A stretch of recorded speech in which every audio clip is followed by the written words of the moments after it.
Në këtë të diel plot shi, dua t'u jap gjithë shqiptarëve një lajm posaçërisht bukur nga ky qytet i lidhur qysh në kohët më të vjetra me Romën.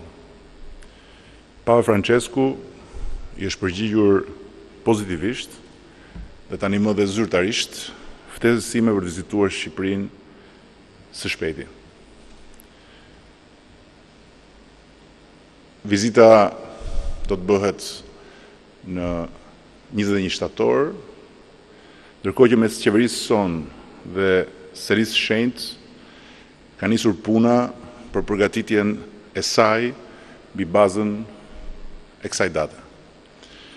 Por unë dua të ndaj me ju kënaqësinë e jashtëzakonshme për faktin se kjo do të jetë vizita e parë zyrtare e Papës së Ri në Europë.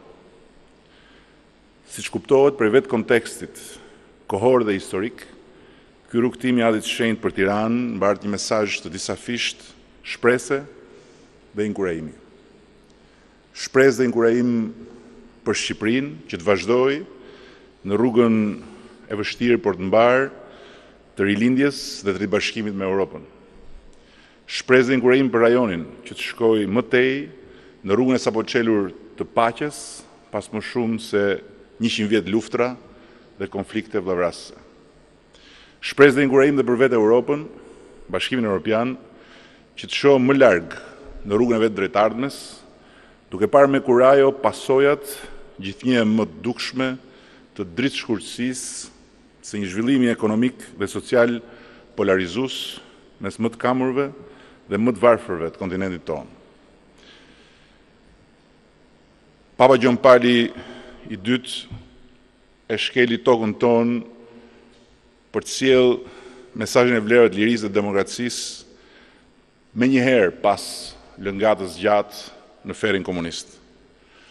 Këtë vit, 100 vjet pas luftës së parë botërore, që nisi pikërisht në rajonin tonë, Papa Francesku do të zbresë në tokën tonë për të sjellë këtu, në Shqipërinë dhe në Ballkanin e rilindur, mesazhin e vlerave të bashkëjetesës në paqe mes besimeve dhe etnive. Por ky i Adit Shenjtë nuk është një mesazh vetëm për ne, shqiptarët apo ballkanasit, por për mbar Europën. Sepse Europa e Bashkuar dhe Ballkani tani më i paqëtuar mes veti në emër të bashkimit me të, ka nevojë reciproke për njëri tjetrin për të përballuar sfidat dhe kërcënimet serioze të kohës ngatruar që jetojmë. Gjatë bisedës me Papa Francesku në selinë e shenjtë, ne folëm edhe për vuajtjet e patregueshme të klerit katolik në Shqipërinë komuniste dhe për rrugtimin gjithnjë të vështirë, nga thellësia e shekujve dhe deri në ditët tona të krishtrimit në Shqipëri. S'ka dyshim se ato vuajtje unikale dhe të lavdishme, jo thjesht për klerin katolik shqiptar, por për mbar historinë botërore të krishtrimit, e bëjnë këtë tokë posaçërisht dashur për Adin e Shenjtë.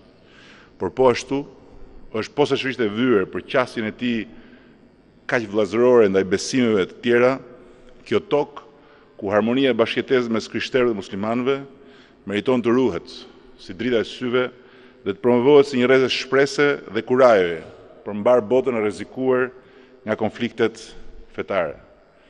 Prandaj dhe zbritja e afërt në tokën tonë e këtij njeriu qellor është një vizitë që i bëhet çdo shqiptari, pa dallim feje, por po ashtu përmes Tiranës dhe Shqipërisë, edhe çdo banor i rajonit tonë, pa dallim etnie.